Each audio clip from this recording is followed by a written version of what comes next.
A poor man was married to a beautiful woman. The man and his wife never quarreled. The husband loved his wife. The wife loved her husband. They were very happy. But this happy couple had a rich, handsome neighbor. He saw the poor man's beautiful wife, and he fell in love with her. I want to marry her myself, he thought.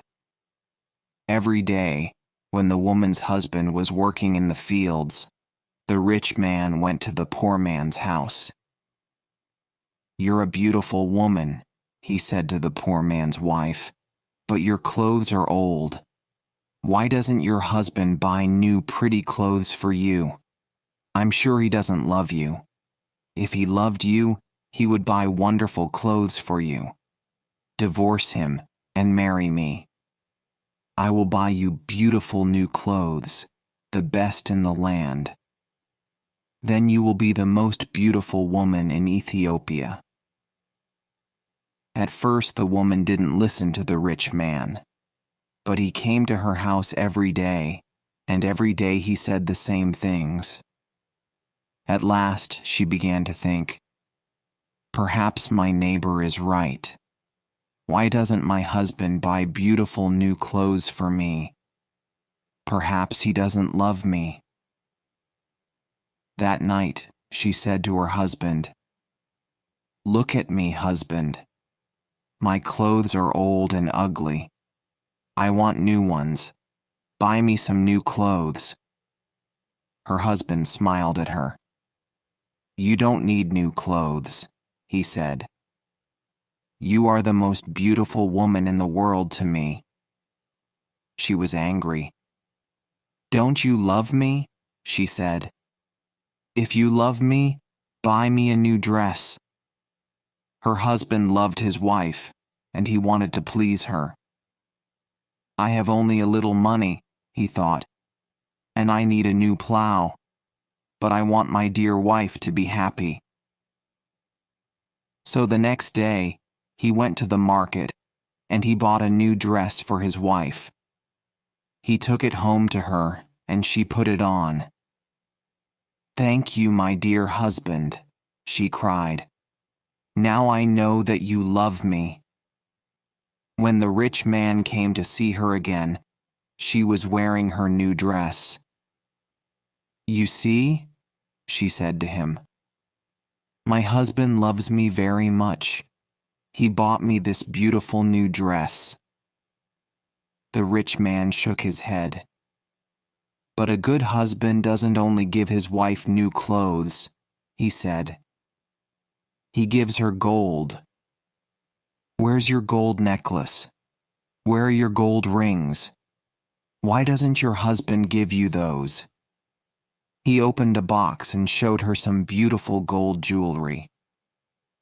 "Look at these," he said. "Divorce your husband and marry me, and I will give all these to you." The woman did not listen to him. "Go away," she said. "I love my husband, and he loves me, and we are happy together." But the rich man came again every day, and every day he showed her the box of jewelry. At last she began to think, "Perhaps the rich man is right. Why doesn't my husband buy gold for me? Doesn't he love me?" That day she didn't make a fire. She didn't cook a meal. Her husband came home late after a long day in the fields. He was tired and hungry. "There's no dinner for you tonight," his wife said. "You don't love me." "What?" her husband cried. "But my darling, I love you more than anything. You are the most wonderful person in the world."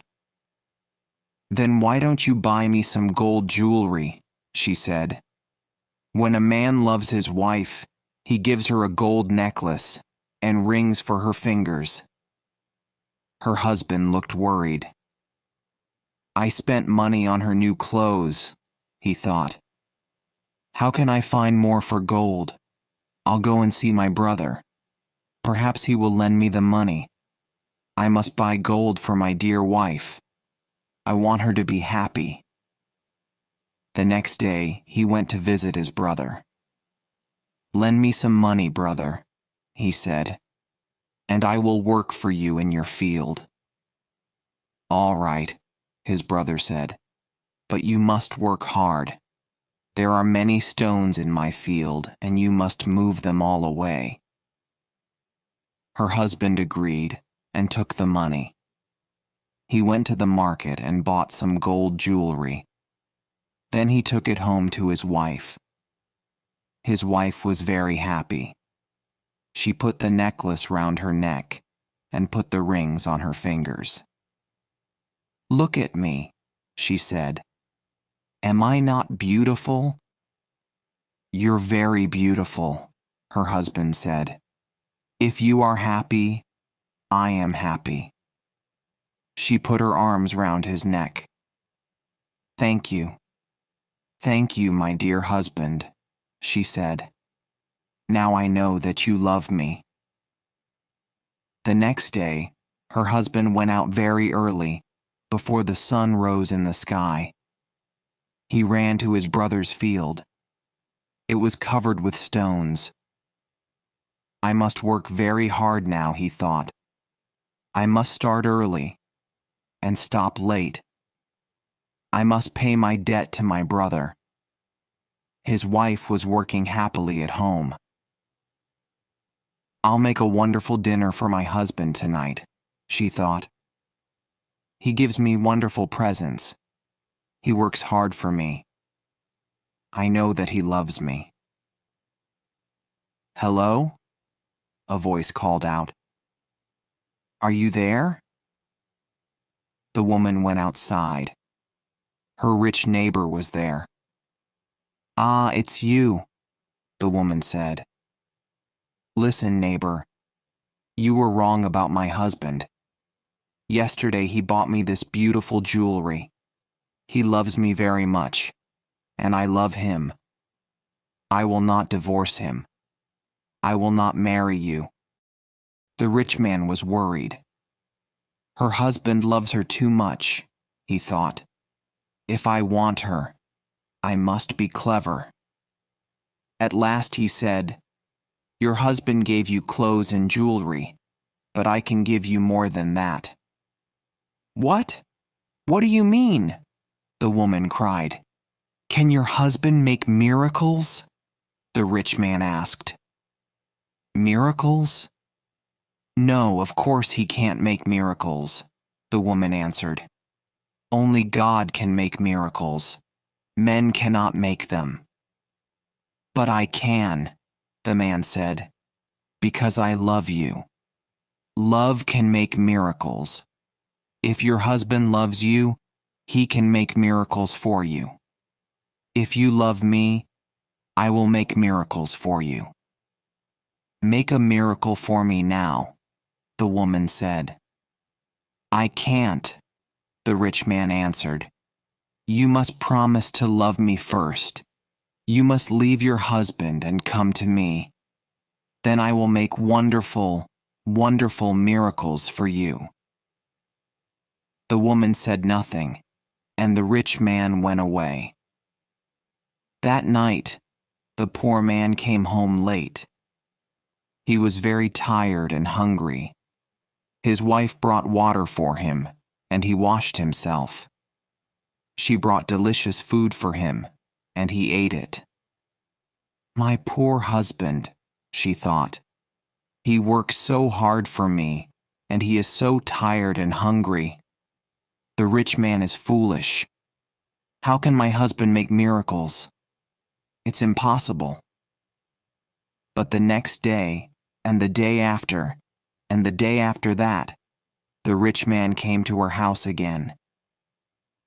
"Did your husband make a miracle for you yesterday?" he asked the woman.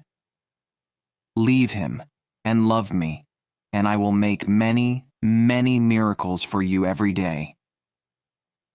At last the women began to listen to him. One day, when her husband came home, she was sad. "Wife, dear wife, what is wrong with you?" cried her husband. "Are you sick?" "No," she said. "I'm sad because you do not love me." "What?" cried her husband. "But you know that I love you. I bought you new clothes. I bought you gold jewelry. You're the most precious thing in the world to me. But you don't make miracles for me," his wife said. Her poor husband was very surprised. "Miracles? Of course I can't make miracles," he said. "Why do you want a miracle? Who gave you the idea?" "Our neighbor came to see me today," the woman said. "Love makes miracles," he said. "If a man loves a woman, he will make miracles for her." Her husband was very worried. "That wicked man wants to take my wife," he thought. "All this trouble comes from him. When he first came here, she wanted new clothes. Then she wanted gold jewelry. And now she wants a miracle. What can I do? If I don't make a miracle, perhaps my wife will leave me and marry him." The next day he went slowly to work in his brother's field. "I must pray," he thought. "Only God can help me now." He looked up to heaven. "O Lord God," he prayed, "please help me to make a miracle. I love my wife and I want to keep her. Don't let this rich man take her from me." He worked all morning. He was moving stones from his brother's field. In the middle of the day, he sat down under a tree to rest. A man was sitting there already. "Who are you?" the poor man asked. "I am a wizard," answered the man, "and I have a gift for you. Look, here are 2 sticks. They make miracles." "Miracles?" the poor man said. He was happy now. "What kind of miracles?" "If you touch a person with the first stick," the wizard said, "he will become a donkey." The poor man thought of the rich man, and he smiled. "A donkey," he said. "That's very good. And if I touch him with the second stick, what will happen?" "He will become a man again," said the wizard. The poor man took the sticks and jumped up. "Oh, thank you, my friend," he said. "I prayed to God and he sent you to me. Now I can keep my wife and punish my enemy." He ran home. "Wife," he called out, "come here. I'm going to make a miracle." His wife came out of the house. "A miracle?" she said. "What miracle?" "Look," said her husband. He touched her with the first stick. At once she became a donkey. She lifted her head and tried to speak, but she could not. "Hee-haw, hee-haw," was all she could say. Her husband touched her with the other stick. At once she became a woman again. "Husband, that's wonderful," she said. "It's a real miracle. How did you do it?" "I prayed to God," her husband said, "and he helped me. And now, wife, I am going to punish my enemy." "Your enemy?" said his wife. "Who is that?" "You know my enemy," her husband said. He was looking at her. He wasn't smiling now. "It's the rich man, our neighbor. He comes to our house when I am working in the fields. He gives you bad ideas. Ask your husband for new clothes," he says. "Ask him for gold jewelry. Ask him for a miracle. Am I right?" Did our rich neighbor give you all these ideas?" His wife said nothing. "And did you listen to him?" her husband went on. His wife did not look at him.